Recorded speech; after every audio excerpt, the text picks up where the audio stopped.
नमस्कार दोस्तों, मैं अंजलि चौहान राष्ट्रीय मानवाधिकार जन कल्याण संघ की प्रदेश अध्यक्ष आपके समक्ष उपस्थित हूँ। सुप्रभात।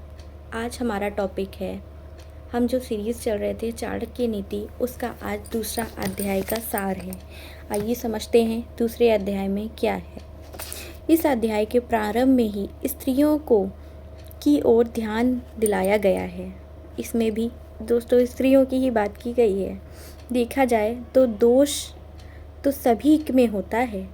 कुछ के पास अनेक पदार्थ होते हैं, परंतु वे या तो उनके उपभोग नहीं जानते, अथवा फिर उनमें उपभोग की शक्ति नहीं होती।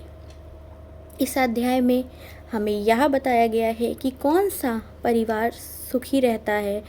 सुख उसी परिवार को प्राप्त होता है जहाँ सब एक दूसरे का सम्मान करते हैं, एक दूसरे में श्रद्धा रखते हैं, अर्थात पुत्र को पिता और पिता को पुत्र का ध्यान रखना चाहिए।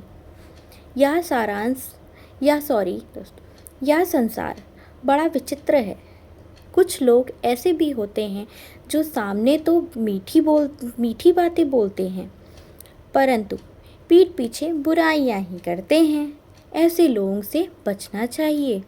चाणक्य तो यह तक कहते हैं कि मन से सोची हुई बात का वीणा से भी उल्लेख नहीं करना चाहिए, अर्थात अपना रहस्य अपने मित्र को भी नहीं बताना चाहिए। मूर्खता तो कष्टदायक होती ही है। जवानी और दूसरे के घर में आश्रित होकर रहना भी भरी दुख देने वाली होती है। उसके साथ यह भी ध्यान में रखना चाहिए कि श्रेष्ठ और उत्तम वस्तुओं तक तथा सज्जन लोग सब स्थानों पर प्राप्त नहीं होते। चाणक्य ने बार बार इस बात पर जोर दिया है कि माता पिता को चाहिए कि वे अपनी सनातन को गुणवान बनाएं, उनका ध्यान रखें और उन्हें बिगड़ने ना दें। आचार्य कहते हैं कि व्यक्ति को चाहिए कि वह अपना समय सार्थक बनाए, अच्छा कार्य करो। इसके साथ उनका कहना है कि सब लोग को अपना कार्य अर्थात कर्तव्य पूरा करना चाहिए। कौटिल्य ने मनुष्य को बार बार सचेत किया है कि उसे वास्तविकता समझनी चाहिए, गफलत में नहीं रहना चाहिए। उसे यह ज्ञात होना चाहिए कि वैश्य का प्रेम एक धोखा है, इसीलिए उसे इस प्रकार की स्त्रियों तथा दुष्ट पुरुषों से बचना चाहिए। उसे चाहिए कि वह प्रेम और मित्रता अपने बराबर वालों से ही सीखे। तो दोस्तों, ये रहा हमारे अध्याय का दूसरा दिन। इसमें औरतों को, स्त्रियों को सम्मान करने के बारे में बताया है, दुष्ट लोगों से दूर रहने के बारे में बताया है। हम हर माँ बाप अपने बच्चों को अच्छा ज्ञान तो देते हैं, पर हमें नहीं पता वो बड़े होकर उनका पालन करते हैं कि नहीं करते हैं। ये सब संगति का माहौल है। अगर हम अच्छे लोगों के साथ रहेंगे तो हम अच्छे ही बनेंगे, और हम बुरे लोगों के साथ रहेंगे तो बुरा ही बनेंगे। हमारा जहाँ सम्मान नहीं हो, हमें वहाँ नहीं जाना चाहिए।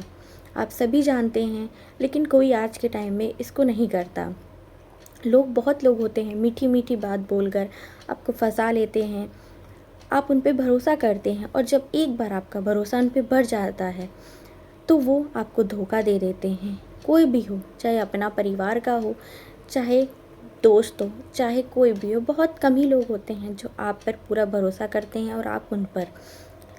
परंतु आपको सोचना चाहिए कि आज का ज़माना बदल चुका है, न्यू टेक्नोलॉजीज़ आ गई हैं, तो आपको अपनी मन की बात और अपनी पर्सनल बातें किसी को शेयर नहीं करनी चाहिए। जितना हो सके आप बात तो करिए, लेकिन उतना जितना काम चले। आज के ज़माने में कोई किसी का नहीं होता। आपसे यही कहना चाहेंगे, एक बार फिर कोई भी परेशानी हो तो राष्ट्रीय मानवाधिकार जन कल्याण संघ में आप अपनी शिकायत दर्ज करा सकते हैं, हमारी वेबसाइट पे जाके कॉल कर सकते हैं और हमें बात कर सकते हैं। अगर आपको ये वीडियो अच्छी लगी हो तो आप इसको लाइक करिए, कुछ भी गलती हुई हो तो उसके लिए सॉरी, और आगे कमेंट भी करिए हम इसमें अपनी वीडियो में और क्या क्या सुधार कर सकते हैं और कैसे अपनी वीडियो को और अच्छा बना सकते हैं। धन्यवाद।